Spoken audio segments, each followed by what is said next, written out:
ఈరోజు దేవుని వాగ్దానం ధ్యానం చేద్దాం. రక్షకుడు మీ కొరకు పుట్టి ఉన్నాడు. హల్లెలూయా.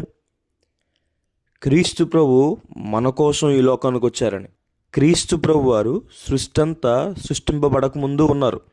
అయితే 2000 సంవత్సరాల క్రితం ఆయన శరీరాన్ని ధరించుకుని ఈ లోకంలోకి వచ్చారు. మన కోసం ఈ లోకంలో మనిషిగా జన్మించారు. మనకి రక్షణ అనుగ్రహించడానికి. రక్షణ అంటే అర్థము పాప శిక్ష నుండి తప్పించుకొని పరలోక రాజ్యాన్ని సంపాదించుకోవడం. ఆయన మన కొరకు ఈ లోకాన్ని పుట్టారు. ఆయన మన కొరకు తన రక్తాన్ని చిందించారు. ఆయన మనకి రక్షణ అనుగ్రహించారని. మన కొరకు ఈ లోకాన్ని పుట్టిన దేవుడు ఆయన మన జీవితంలో మన కొరకు అద్భుత కార్యాలు చేస్తారని.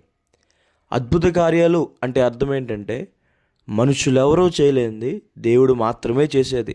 ఆయన తన ప్రజల కోసం ఎర్ర సముద్రాన్ని 2 పాయలుగా చీల్చి ఆరిన నేలపైన వారు నడిపించారు. ఆయన చనిపోయిన లాజర్ని తిరిగి లేపారు.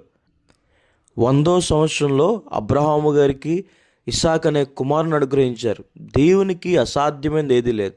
మన జీవితంలో ఆయన గొప్ప కార్యాలు చేస్తారు. మన కొరకు ఈ లోకాన్ని పుట్టిన దేవుడు మన పక్షమును యుద్ధం చేస్తాడు. దావీదు పక్షము నుండి గొల్యాతు పైన విజయాన్ని ఇచ్చిన దేవుడు మన జీవితంలో కూడా ఎటువంటి సమస్యలు శ్రమలో ఉన్నా ఆయన మన పక్షము నుండి మనకు విజయాన్ని అనుగ్రహిస్తారు. మన కొరకు ఈ లోకాన్ని పుట్టిన దేవుడు మన కొరకు పరలోక రాజ్యాన్ని సిద్ధపరిచారు. ఎవరైతే ఆయన యందు విశ్వాసం ఉంచుకుంటారో వారు నిత్య నరకాన్ని తప్పించుకుని మోక్ష రాజ్యాన్ని సంపాదించుకుంటారు.